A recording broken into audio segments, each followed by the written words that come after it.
नमस्कार दोस्तों, आप सभी का स्वागत है हमारे इस चैनल ट्रेड जंक्शन पे। आज हम आपको बताएंगे कि why one should invest in the stock market. Stock market के अंदर इन्वेस्ट हमें क्यों करना चाहिए, कैसे करना चाहिए, क्या ये हमारे लिए बेनिफिशियल है या नहीं।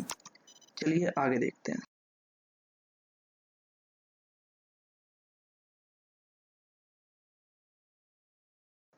सबसे पहले हम देखेंगे हमारे पास कौन कौन से टाइप्स ऑफ इन्वेस्टमेंट होते हैं जहाँ पे हम हमारा पैसा पार्क कर सकते हैं।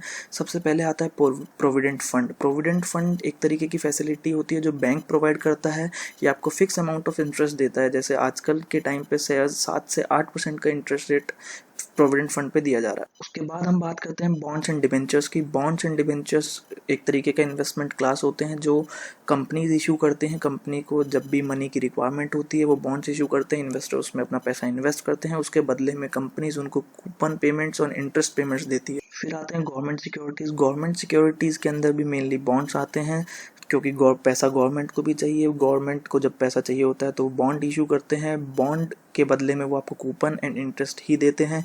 ये लेस रिस्की होते हैं बजाय कंपनीज बॉन्ड के, because these are backed by government. Government के डिफॉल्ट करने के चांसेस बहुत कम होते हैं। फिर हम बात करते हैं टर्म्स डिपॉजिट की। टर्म्स डिपॉजिट में आते हैं फिक्स डिपॉजिट, रिकरिंग डिपॉजिट, जिनकी इंटरेस्ट रेट 3 से 8% है और आजकल कोरोना के चलते इनकी इंटरेस्ट रेट एकदम लोअर लेवल पे है। उसके बाद हमारे आते हैं स्टॉक्स।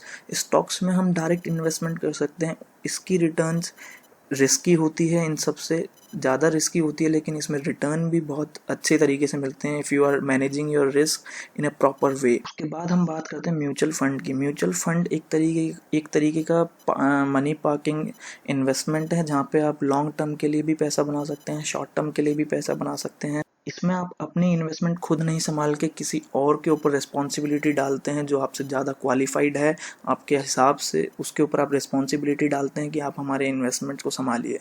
उसके बाद हमारा इन्वेस्टमेंट आता है गोल्ड हमारे इंडिया में सबसे सेफ इन्वेस्टमेंट माना जाता है, पर पिछले तीन से 4 महीने के अंदर गोल्ड के अंदर जो वॉलेटिलिटी हुई है उसके बाद इसको एक सेफ इन्वेस्टमेंट कहना रिस्की होगा।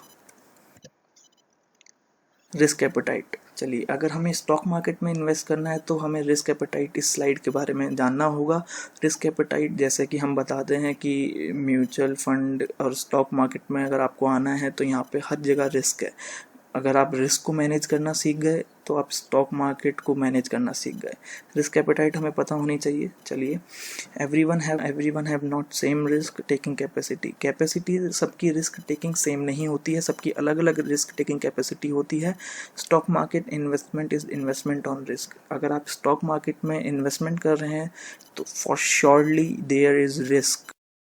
बिना रिस्क के स्टॉक मार्केट में कोई रिटर्न नहीं होता, कोई इन्वेस्टमेंट नहीं होता। One should know the max pain. अगर आप स्टॉक मार्केट में एक बिगिनर हैं तो आपको सबसे पहली चीज़ पता होनी चाहिए कि आप कितना मैक्सिमम लॉस बियर कर सकते हैं।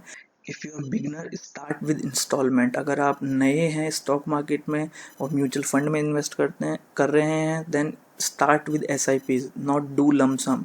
और अगर आप ट्रेडिंग में नए हैं तो आपको इंस्टॉलमेंट्स में ट्रेडिंग स्टार्ट करनी चाहिए। किसी भी बैंक के इंस्ट्रूमेंट में लेस अमाउंट ऑफ रिस्क होता है, बट स्टॉक मार्केट में each and everywhere every time यहाँ पे रिस्क इन्वॉल्व होता है। करंटली इंडिया की इन्फ्लेशन रेट 6.93% है। इन्फ्लेशन रेट के बारे में हम आपको इसलिए बता रहे हैं क्योंकि ये एक ऐसा परसेंटेज होता है जो आपकी मनी की वैल्यू डिक्रीज़ करता है, आपकी परचेजिंग पावर को डिक्रीज़ करता है। अगर हमें सही में हमारे इन्वेस्टमेंट क्लास पे रिटर्न बनाना है तो हमें इन्फ्लेशन रेट से ऊपर का परसेंटेज रिटर्न चाहिए होगा। अगला पॉइंट हम देखते हैं, mutual fund investment are subject to market risk, please read the offer document carefully before investing. यह लाइन हर टीवी चैनल पे, हर म्यूचुअल फंड के एडवर्टीजमेंट में आपने सुनी होगी। यह लाइन इस पूरी स्लाइड का समराइज पॉइंट है। चलिए, अब हम बात करते हैं mutual fund versus fix deposit. Mutual fund और फिक्स डिपॉजिट में क्या फ़र्क है।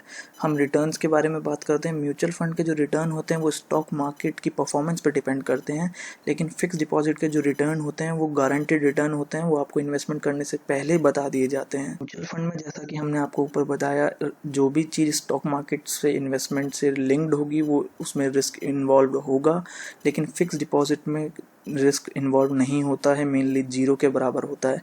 एक्सपेंसेस जो होते हैं म्यूचुअल फंड के, जो एक्सपेंसेस होते हैं वो थोड़े बहुत कैरी करने पड़ते हैं, क्योंकि म्यूचुअल फंड्स को में इन्वेस्ट करना, उनमें से बाहर निकलना, थोड़ी बहुत चार्जेस को बियर करना होता है। फिक्स डिपॉजिट में कोई एक्सपेंस नहीं होता, बैंक आपको ये बिना किसी एक्सपेंसेस के फैसिलिटी प्रोवाइड करती है। विड्रॉल म्यूचुअल फंड दो तरीके के होते हैं, close ended and open ended. Mutual fund के अंदर आप अपना पैसा कभी भी निकाल सकते हैं, कभी भी डाल सकते हैं। एफडी, अगर आप अपने प्री मैच्योर विड्रॉल करते हैं तो आपको पेनल्टी देनी पड़ती है, या फिर आपको उस पीरियड का इंटरेस्ट नहीं मिलता है। टैक्सेशन देख लेते हैं। म्यूचुअल फंड के अंदर long term capital gain tax लगता है, एंड एफडी के अंदर टीडीएस लगता है, interest earned over 10,000। Return comparison देखते हैं। अगर हम पिछले 5 साल की इन्वेस्टमेंट देखें तो फंड्स जो हमारे म्यूचुअल फंड्स होते हैं, जैसे एल&टी इंडिया, वैल्यू ग्रोथ, इन फंड्स की रिटर्न हम देखें तो 21.65% है। मेरा एसेट इंडिया की 18.65% है। Everyone have their return above 14।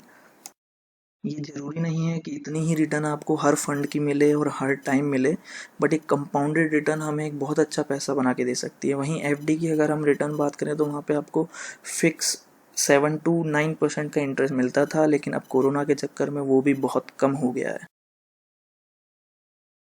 चलिए अब हम बात करते हैं, अगर हम स्टॉक मार्केट में आना चाहते हैं तो हमारे लिए क्या क्या रास्ते हैं जिससे हम स्टॉक मार्केट में आ सकते हैं।